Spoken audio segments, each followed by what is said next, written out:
My daughter-in-law served tea to every soul in the fellowship hall except me. When she reached my spot, she did not walk away quietly.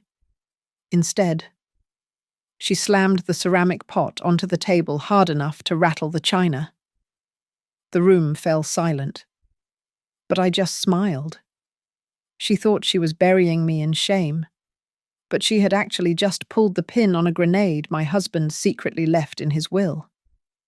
My name is Evelyn Hartman. I have lived in the small, corn-fed town of Maple Hollow for 72 years, long enough to learn that the sharpest knives are often hidden behind the brightest smiles. I sat alone at the far end of the rectangular folding table, watching the dust motes dance in the shafts of afternoon sunlight that pierced through the high windows of the New Dawn Fellowship Hall. The air was thick with the smell of stale coffee, sugar cookies, and the perfume of women who had just spent 2 hours praying for salvation. It was a scene of peace, but my stomach was twisted into a cold, hard knot. Brianna was working the room like a politician running for office. My daughter-in-law is in her early 30s, and she has perfected the role of the model Christian wife. Her floral dress was modest but expensive. Her hair was sprayed into an immovable helmet of golden curls, and her laugh was a practiced chime that rang out whenever a deacon spoke. She touched the arm of the choir director, offered a sympathetic nod to the widow Jenkins, and projected an aura of absolute benevolence. But I knew better. I watched her eyes.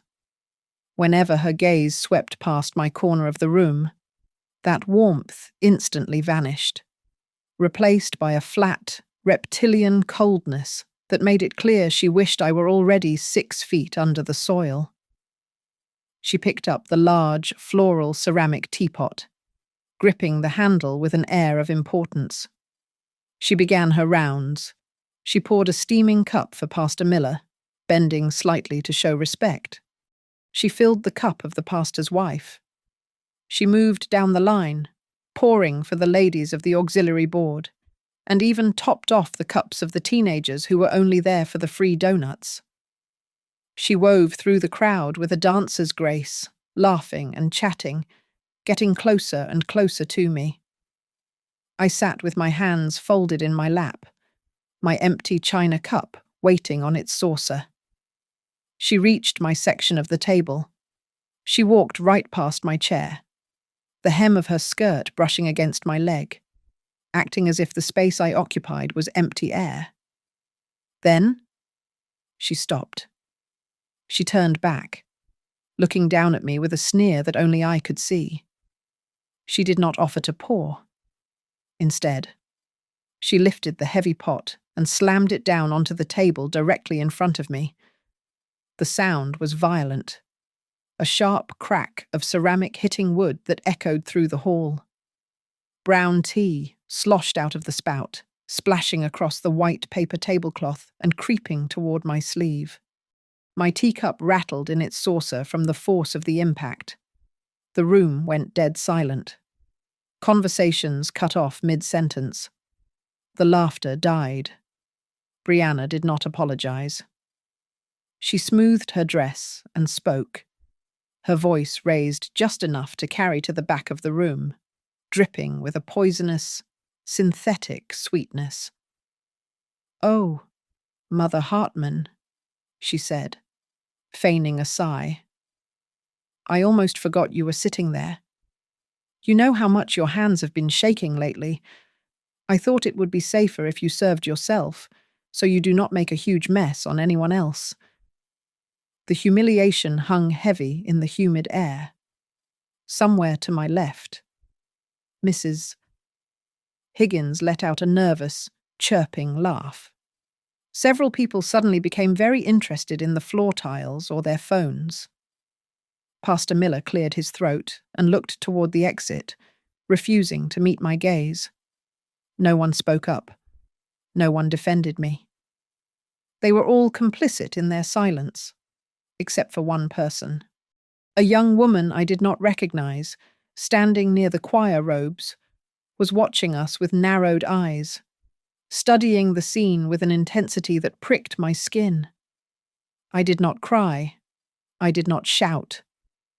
I simply reached out and placed my hand on the rim of my teacup to stop its vibration. I looked at my own fingers. They were perfectly steady.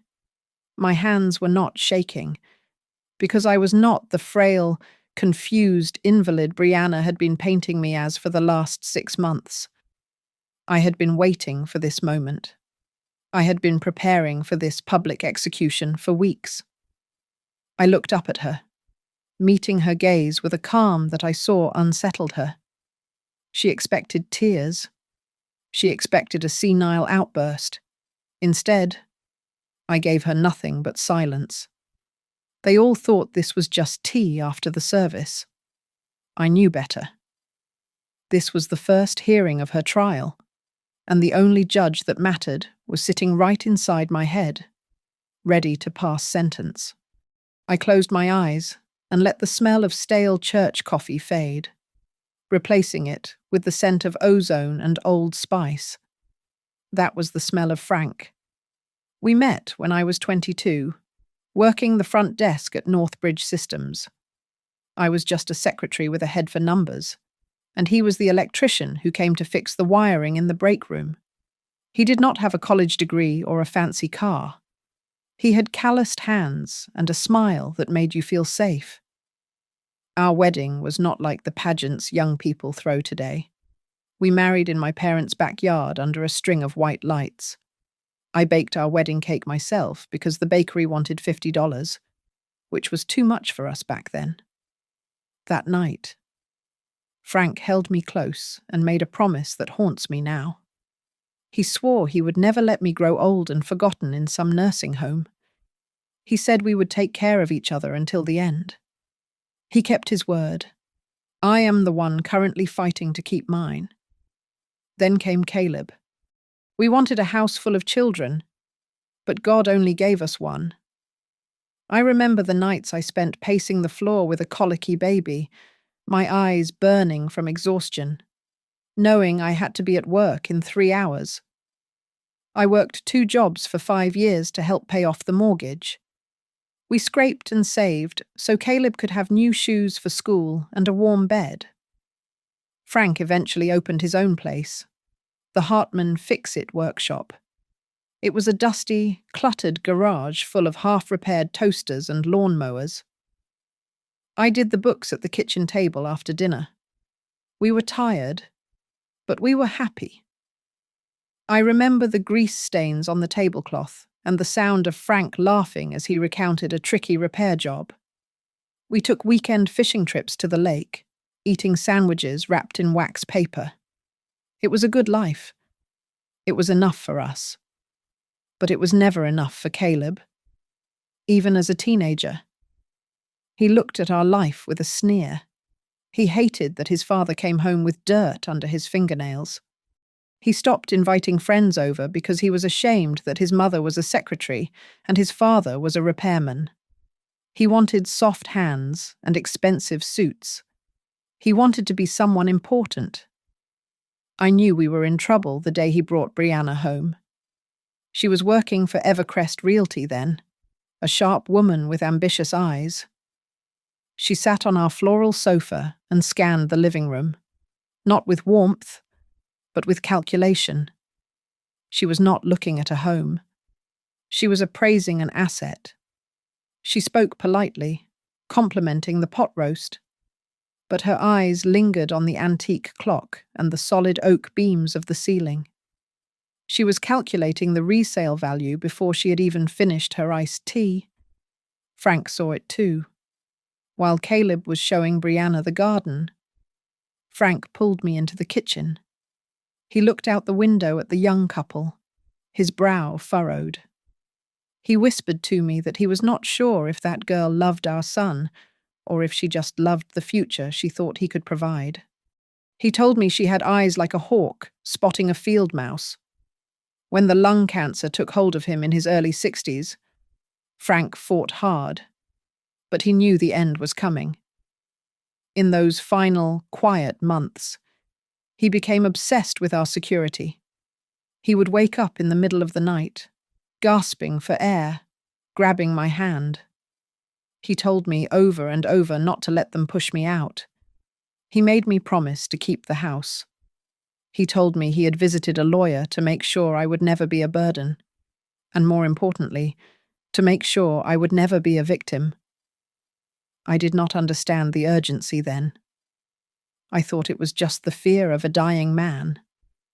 Now, sitting in this cold church hall with tea dripping onto the table, I finally understand exactly what he saw coming. 2 weeks before the ambulance took him for the last time, Frank drove his old truck to the next county to see Mary Ellen Cooper.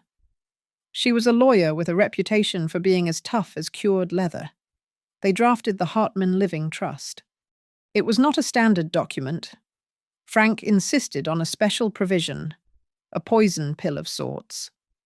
It stated clearly that if there was any evidence of physical or emotional abuse, coercion, or abandonment toward me, the primary beneficiary, our son, would be stripped of his inheritance. The assets would bypass him entirely. I remember sitting by Frank's hospital bed when he told me about it. His voice was rough, like gravel grinding together.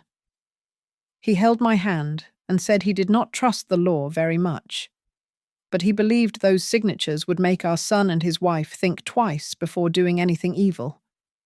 He wanted them to be afraid of the consequences. I squeezed his hand and told him he was worrying for nothing. But deep down, the cold knot in my stomach told me he was right. Frank was barely in the ground before the vultures started circling. Caleb and Brianna came over every day, but not to comfort me. They came to survey the territory. They asked about the life insurance payout.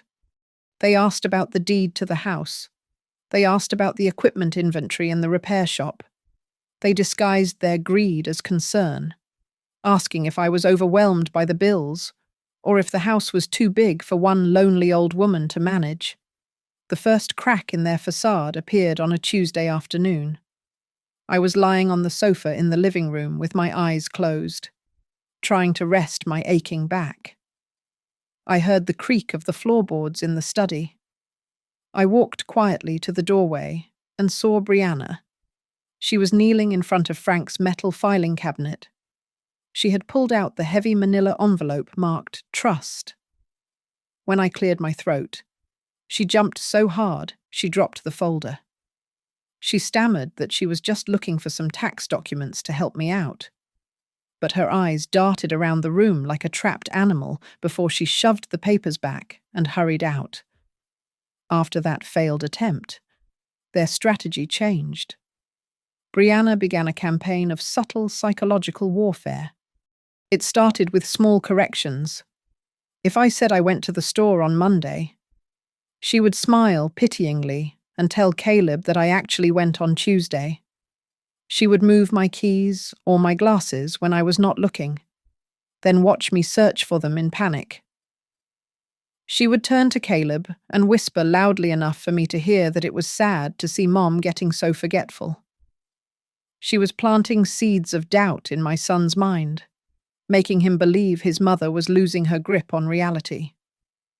Then came the sales pitch.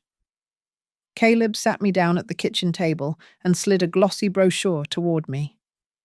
It was for a place called Serenity Gardens, a high-end senior care facility.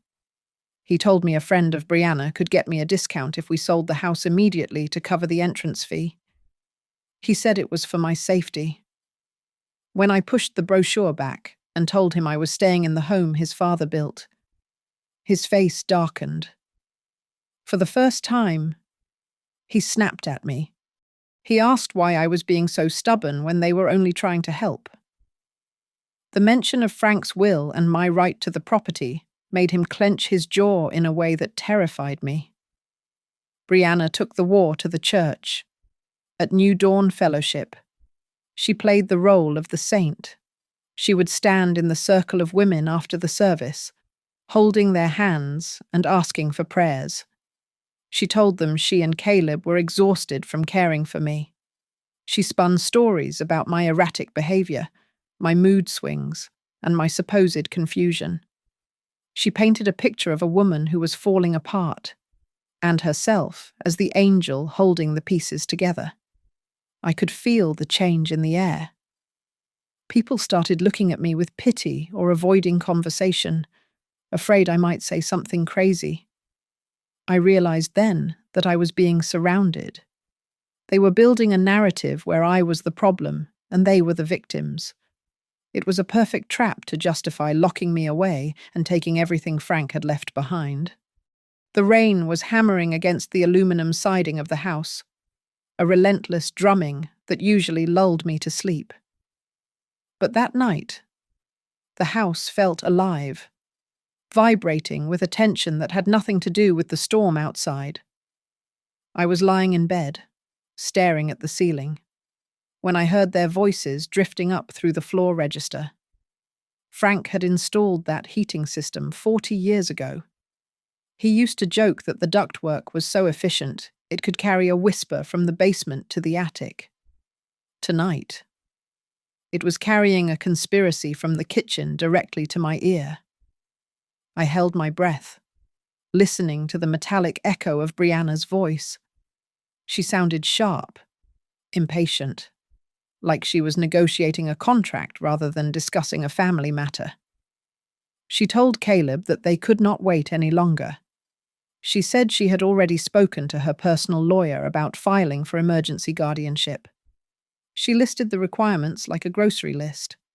She said they needed medical documentation proving I was incapacitated, and they needed a record of public incidents to support the claim that I was a danger to myself. I heard the scrape of a chair as Caleb shifted. He sounded weak, his voice thick with hesitation.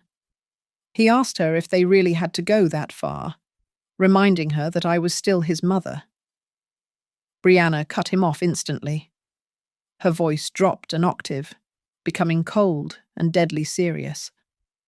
She reminded him about the bad investment they had made in that condo development. She said the number out loud. She said they were over $200,000 in debt and the creditors were calling. She told him flatly that if I held on to this house until I died, they would lose everything they owned.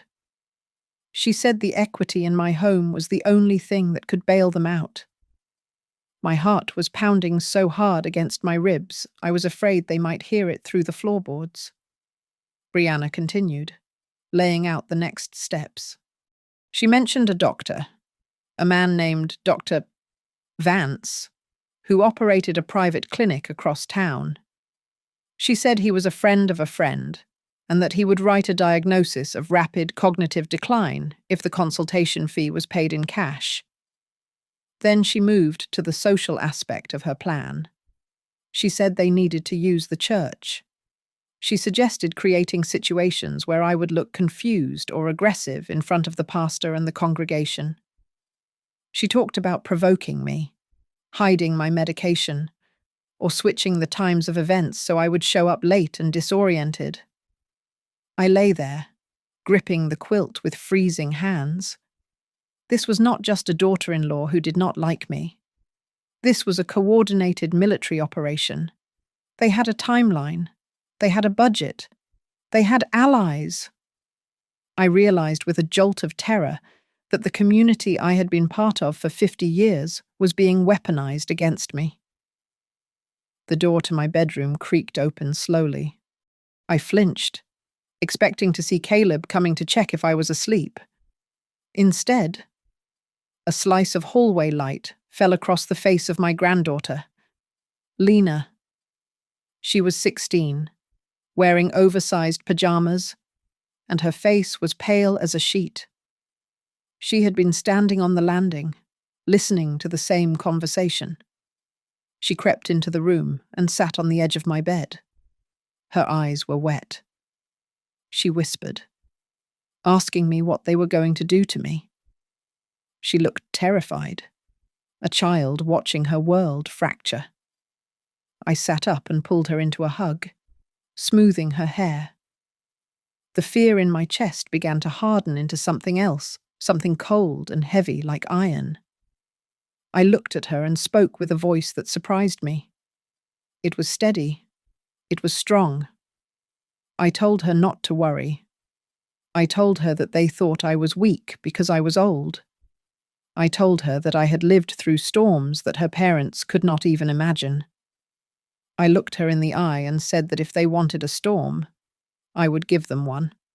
I told her I was done hiding. I was preparing a hurricane of my own. I did not sleep that night, but I did not weep either. I spent the hours until dawn doing what I used to do best at Northbridge Systems. I audited my life. When the sun came up, I waited for Caleb and Brianna to leave for work, and then I opened the filing cabinet. I did not just glance at the papers this time. I read them with the eyes of a woman who had balanced ledgers for 40 years. I pulled out the copies of the will and the Hartman Living Trust. I traced the legal jargon with my finger until I found what I was looking for. Frank had buried a landmine in the fine print, and it was time to find the trigger. I called Mary Ellen Cooper from a payphone outside the grocery store, not trusting the landline in my own kitchen. We met 2 days later in the back booth of a dusty diner 3 towns over, where no one from Maple Hollow would recognize us. Mary Ellen was older now, her hair completely white, but her mind was as sharp as a razor. She tapped a manicured fingernail on paragraph 14 of the trust document. She told me that Frank had called this the nuclear option. It stated that any beneficiary who engaged in documented emotional abuse, public humiliation, or coercion to alter my living arrangements would be automatically disqualified from the inheritance. She looked at me over the rim of her glasses and told me that the law loves paper trails. She said that my word against theirs would not be enough in court, because they were already building a case that I was senile. She told me I needed to let them hang themselves, but I needed to make sure the rope was visible. I needed recordings. I needed witnesses who could not be bought with a church donation or a sob story. I took her advice to heart. That afternoon, I went to an electronics store and bought a small digital voice recorder with cash. When I got home, I went to Lena's room. My granddaughter was my only true ally in that house. She showed me how to use the camera on my smartphone without making it obvious. She taught me how to hold the phone against my chest, lens facing out, while pretending to check a text message. We practiced in her room until I could capture a clear video of her talking without ever looking at the screen. But I needed more than just a teenager's help. I needed someone with credibility in the outside world. I thought of the young woman I had seen at church, the one with the intelligent, skeptical eyes. Her name was Tasha. I knew she had just joined the choir and that she worked as an assistant for a reporter at the local paper. I cornered her in the church parking lot on a Thursday evening. I did not mention the money or the will. I appealed to her intuition. I told her that my children were painting a picture of a confused old woman to the congregation, and that the frame they were building was starting to feel like a cage. Tasha listened, leaning against her car. She did not offer empty pity. She looked at me and said she had seen how Brianna looked at me when she thought no one was watching. She agreed to watch. She agreed to listen. Together, we formulated a plan. We needed a stage. We knew Brianna loved being the center of attention, so we decided to give her exactly what she wanted. We would wait for the next big church event, a place where she felt safe and superior. We would let her believe I was the confused, helpless burden she claimed I was, and we would wait for her arrogance to make her careless. While the trap was being set, I took one final precaution. I told Caleb I was going to visit an old friend for the day. Instead, I took a bus 2 hours north to the city. I had an appointment with a neurologist who had no connection to Maple Hollow, no connection to Brianna, and no interest in local gossip. I spent 4 hours undergoing a battery of cognitive tests. I answered every question. I solved every puzzle. A week later, the results arrived at the post office box I had secretly rented. The report stated clearly that my cognitive functions were excellent for a woman of 72. I folded that piece of paper and tucked it into my purse. It was not just a medical record. It was my shield. And soon, it would be my sword. The trap was set by the hunter herself. It was Brianna who approached Pastor Miller with the idea of a family Sunday, a special reception to honor the elderly pillars of our congregation. She framed it as a gesture of gratitude, but I knew it for what it was. She wanted a stage. She needed a public venue to demonstrate my incompetence, to show the community that I was too frail and confused to manage my own life. She wanted to perform her benevolence in front of an audience. So I decided to dress the part. I wore the faded floral dress that Frank used to love, the one that hung a little loose on my frame now. I pinned his favorite silver brooch to my collar. I walked with a slight hesitation, keeping my head down, playing the role of the shrinking Violet perfectly. Before the service began, Lena had slipped into the fellowship hall. She placed her phone on a high bookshelf, propped up behind a stack of hymnals, its camera lens trained perfectly on the main refreshment table. Meanwhile, Tasha had secured the perfect cover. She had volunteered to be the official photographer for the event, giving her license to roam the room with her camera raised, documenting every smile and every handshake without raising a single suspicion. After the benediction, the congregation drifted into the sunlit hall, the air filled with the chatter of neighbors catching up and the clinking of silverware. Brianna took center stage immediately. She insisted on manning the beverage station, a large silver tray heavy with the church's best china. She moved through the crowd with the grace of a shark in a swimming pool. She made sure to serve the influencers first. She poured tea for the pastor, leaning in to whisper a joke that made him chuckle. She served the elders. She served the choir director. She wove around the room, laughing, touching shoulders, and ensuring everyone saw her devotion. I sat alone at my designated spot, hands folded, waiting. Brianna finally turned toward me. The room was loud, but she pitched her voice just right so that it cut through the noise. She stopped in front of my table, holding the heavy ceramic teapot with both hands.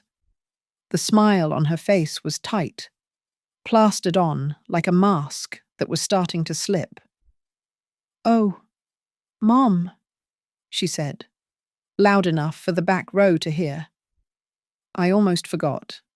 The doctor said you should not be drinking much tea because of your high blood pressure. You know how dizzy you get." She did not pour.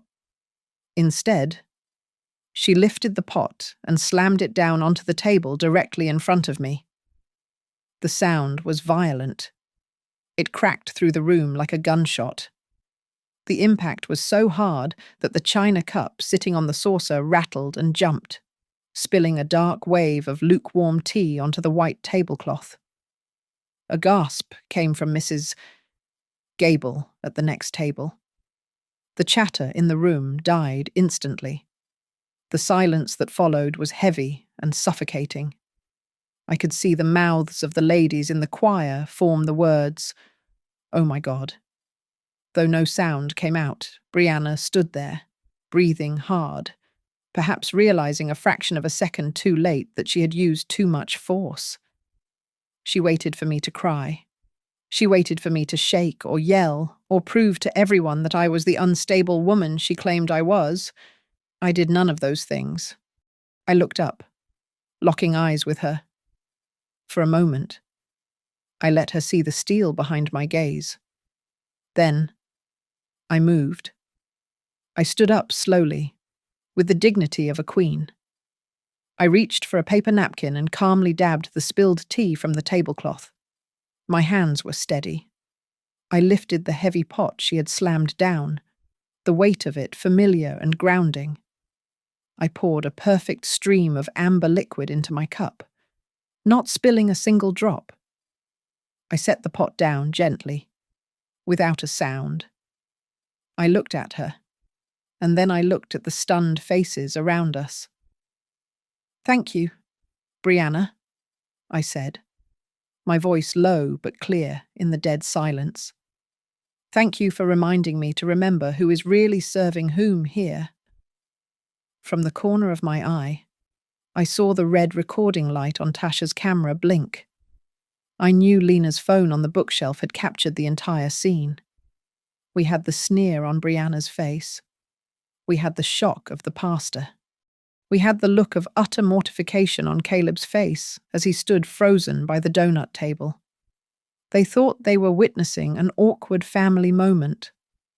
I knew I had just filmed the opening statement for my defense. By 7 o'clock that evening, the digital war had begun, though only one side knew they were losing. I sat in my rocking chair, watching Brianna furiously typing on her phone across the living room. She was posting in the church ladies' group chat, spinning a tale of victimhood. She claimed I had started screaming and throwing things, and that she had only slammed the pot down to stop me from burning myself. She asked for prayers for her patients. But upstairs, in a private group chat with her high school friends, Lena was sharing the raw footage. The video of Brianna's unprovoked aggression and my calm, dignified response was already circulating. Tasha had forwarded a copy to a contact at the Maple Hollow Chronicle, a reporter who had been looking for a story about the hidden abuse of the elderly in our tight-knit religious community. The fuse was lit, but Brianna was too busy seeking sympathy to smell the smoke. The next morning, Brianna practically dragged me to the car. She told me we had an emergency appointment with Dr. Vance, a friend of hers who could help with my episodes. I sat in the back seat, clutching my purse, looking out the window at the cornfields passing by. I did not argue. I did not fight. I let them believe I was a sheep being led to the slaughter. Dr. Vance's office was in a strip mall on the edge of town. He was a sweaty man with shifting eyes who smelled of stale tobacco. He did not waste time. He started asking leading questions, trying to get me to admit to confusion, memory loss, or anger issues. He smiled greasy smiles at Brianna, clearly ready to sign whatever paper she needed to take control of my life. When he paused to scribble on his notepad, I reached into my bag. I did not pull out a tissue. I pulled out a thick, sealed envelope from the University Research Hospital in the city. I slid it across the desk, along with a letter on Mary Ellen Cooper's heavy legal stationery. I told him calmly that I had undergone a full neurological evaluation 3 days ago with a board-certified specialist. I told him the results showed my cognitive function was excellent. Then I pointed to the lawyer's letter. I explained that it stated very clearly that any contradictory diagnosis made without substantial medical evidence would be treated as medical malpractice and fraud, and we would sue for damages. Dr. Vance stopped writing. He looked at the hospital seal. He looked at the lawyer's letterhead. He looked at Brianna, who was turning a shade of purple I had never seen before. He knew a trap when he saw one. He cleared his throat, closed his folder, and told Brianna that he could not find any evidence of impairment today. He wrote a clean bill of health, handed it to me, and practically pushed us out the door to save his license. Brianna did not speak the entire ride home. She gripped the steering wheel so hard her knuckles were white. When we got back to the house, she did not give up. Desperation makes people sloppy, and she was desperate.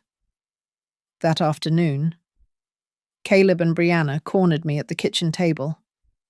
Caleb placed a stack of documents in front of me. He was sweating. He told me it was just some paperwork to refinance the house so they could get a lower interest rate to help pay the bills. He held out a pen, his hand shaking slightly. I put on my reading glasses and looked at the top page. It was not a refinancing application. It was a quitclaim deed and a durable power of attorney, effectively transferring ownership of the house to them and giving them control over my finances. I pushed the papers back. I told them I needed time to read them properly. Brianna slammed her hand on the table. She told me to stop being difficult. She said I was not clear-headed enough to understand legal jargon, and that I just needed to trust them because they were doing this for my own good. That was the moment. I reached under the table and pulled out my own stack of papers, the copy of Frank's will and the Hartman Living Trust. I flipped to the section I had memorized. I read it out loud, my voice steady and hard. It said that any attempt to coerce, manipulate, or force the primary beneficiary into altering her living arrangements or financial status would result in the immediate nullification of the secondary beneficiary's inheritance. Caleb froze. He looked at the document, then at me. I told him that by trying to force me to sign these papers after I had already been declared mentally competent by a specialist, they were committing exactly the kind of act Frank had predicted. Then I delivered the final blow. I turned the page. I told them that Frank had never fully trusted Brianna, not since the day she looked at our house like it was a bank vault. I pointed to the amendment. It stated that if Caleb and Brianna were disqualified due to misconduct, the entire estate would bypass them and go into a protected trust for Lena, with me as the trustee until she turned 25.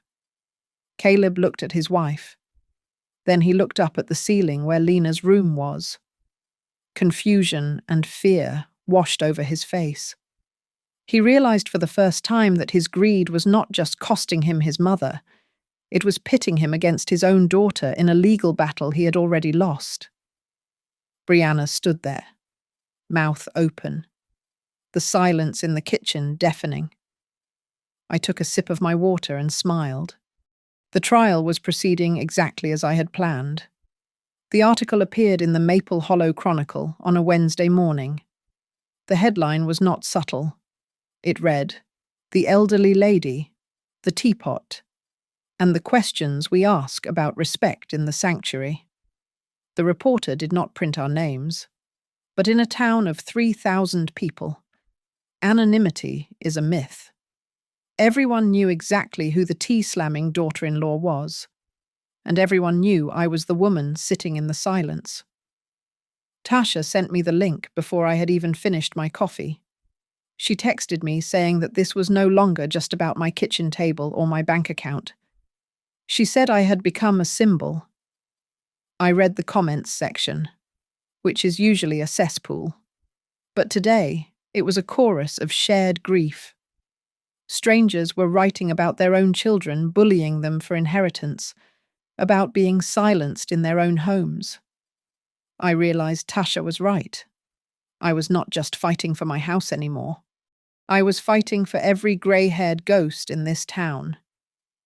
The fallout hit the church that very evening during the midweek prayer service. Tasha told me later what happened. Pastor Miller stood at the pulpit and tried to do damage control. He spoke vaguely about the sin of gossip and the need for family unity, trying to sweep the shards of the teapot under the rug. But he lost the room. Mrs.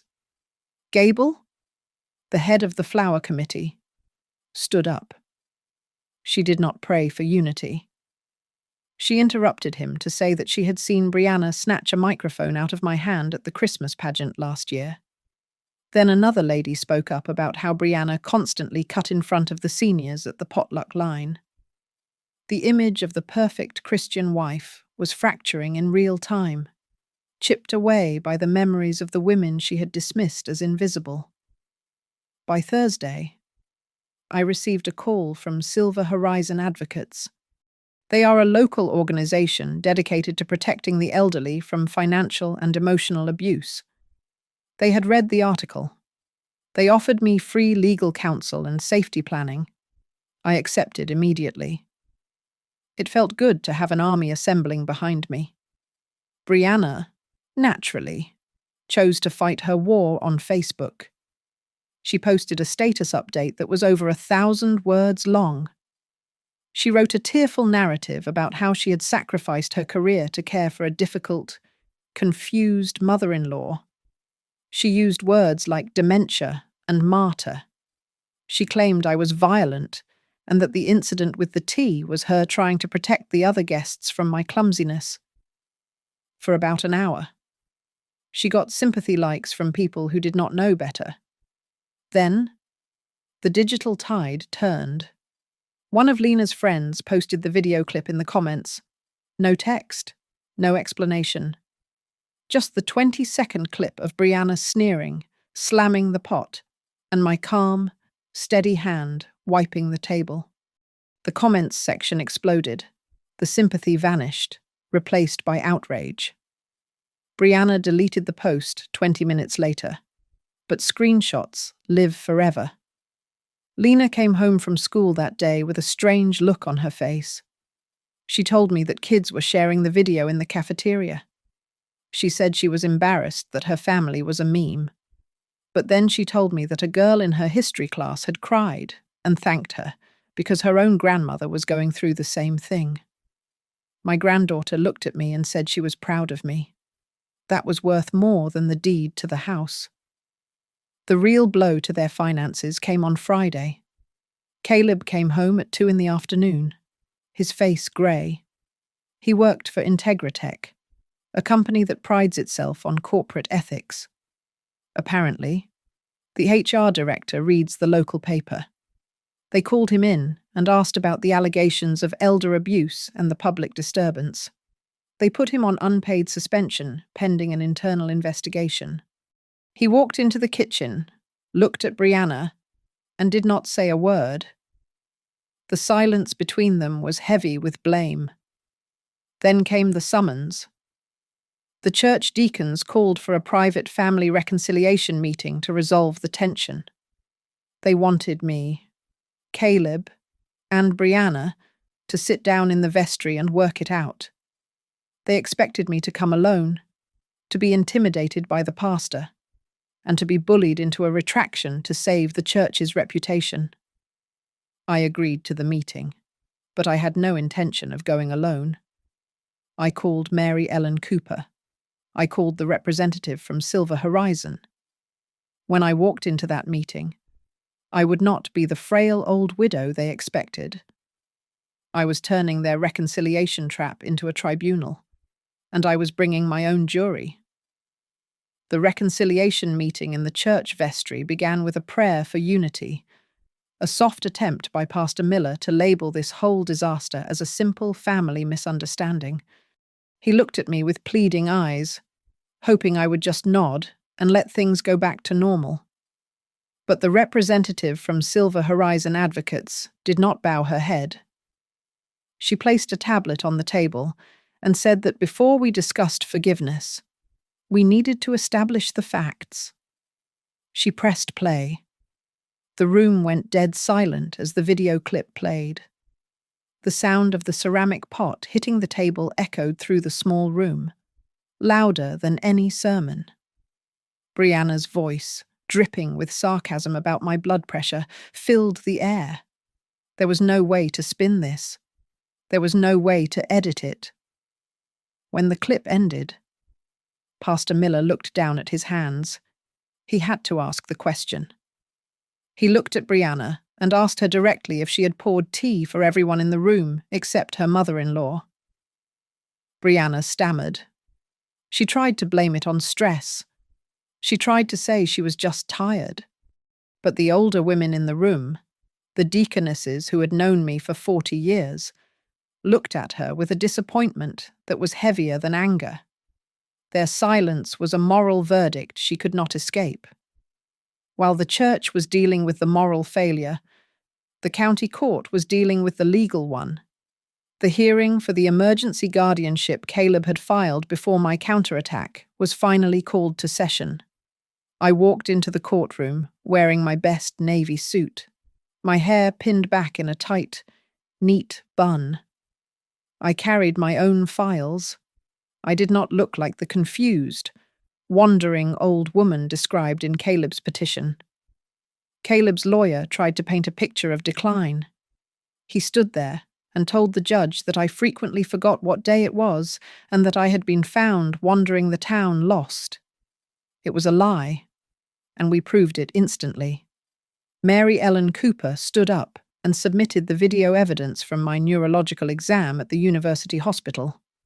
The court watched me answer complex questions, solve puzzles, and recall lists of words with perfect accuracy.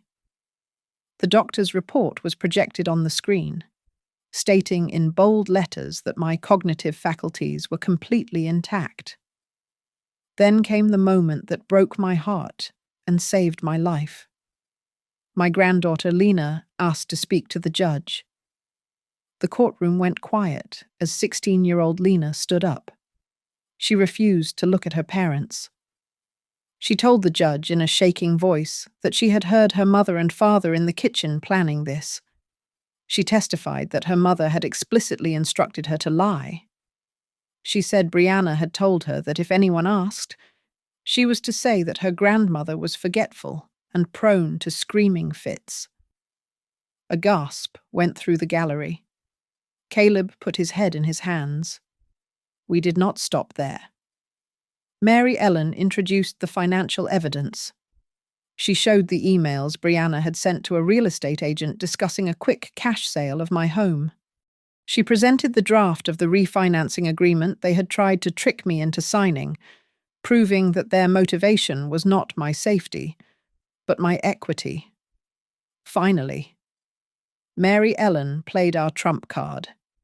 She read aloud the explosive clause from the Hartman Living Trust. The words rang out in the courtroom. It stated clearly that if the beneficiaries were found to be engaging in abuse, manipulation, or coercion to seize control of the estate, they would be immediately disqualified. Mary Ellen pointed to Caleb and Brianna and then pointed to the screen.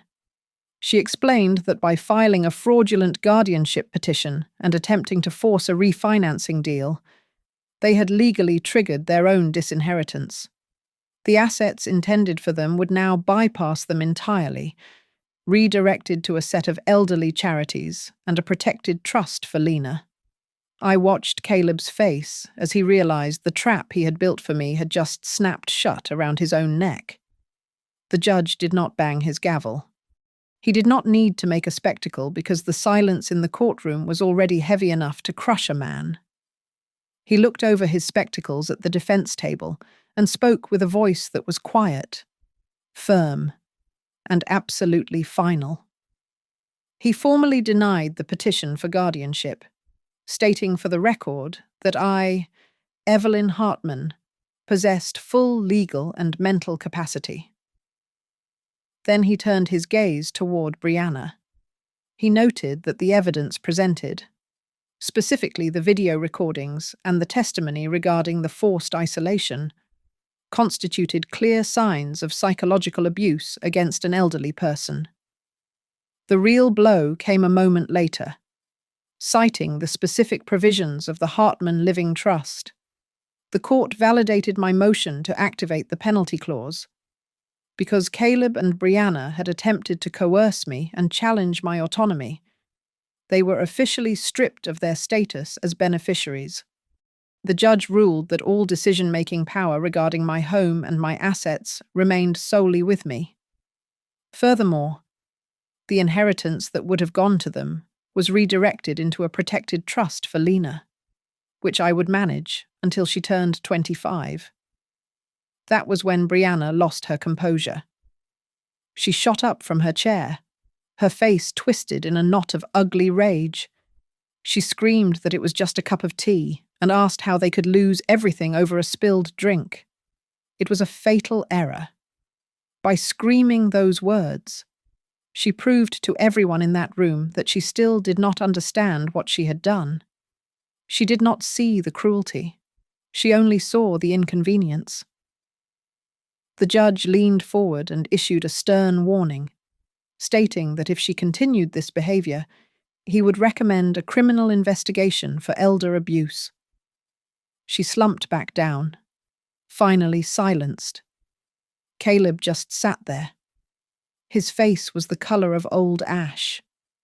He looked across the aisle at me, his eyes wet and terrified. I saw his lips move. He mouthed the words, "I am sorry." I looked at him for a long moment. I did not feel anger, but I did not feel forgiveness either. I simply turned my face away. I realized then that some apologies come too late to matter. He was not sorry for what he did to me. He was sorry for what it had cost him. The legal aftermath was swift. The court issued a restraining order, prohibiting Brianna from contacting me without a third party present for the next year. Lena was granted the right to choose her own residence once she turned 18, without any financial interference from her parents. The judgment in the court of public opinion was even harsher. At New Dawn Fellowship the following Sunday, Pastor Miller asked Brianna to step down from all her leadership roles. He required her to stand at the pulpit and apologize to the community. She read a prepared statement, her voice trembling, but the room was cold. The elderly women in the front row, the ones she had ignored for years, sat with their arms crossed. Their eyes were hard as flint. They knew the difference between repentance and regret, and they saw none of the former in her. The final scene of this drama played out on a quiet Sunday afternoon, right back in the fellowship hall where it all began. The sun was streaming through the windows, illuminating the dust motes just as it had on that terrible day. I picked up the heavy ceramic teapot. I walked from table to table. I poured a cup for Tasha, who winked at me over her camera. I poured a cup for Mrs. Gable. I poured for the pastor. Then, I walked to the table where Brianna used to hold court. There was an empty chair there now. I stopped. I placed a clean china cup and saucer in front of the empty seat. I did not pour tea into it. I just left it there, empty and cold, and walked away. No one asked why. No one touched it. I sat down at my own table and poured a steaming cup of Earl Grey for myself. I took a sip and smiled at Lena, who was sitting beside me, free and safe. I thought to myself that on that day, my daughter-in-law had used a teapot to try and erase me from her table. Today, I used the same teapot to erase her from my life. There are some tables you cannot walk away from, but you can always choose who gets to sit with you. From now on, I would never let anyone else hold the pot that decided my value. Thank you so much for listening to my story. I would really love to know where you guys are tuning in from.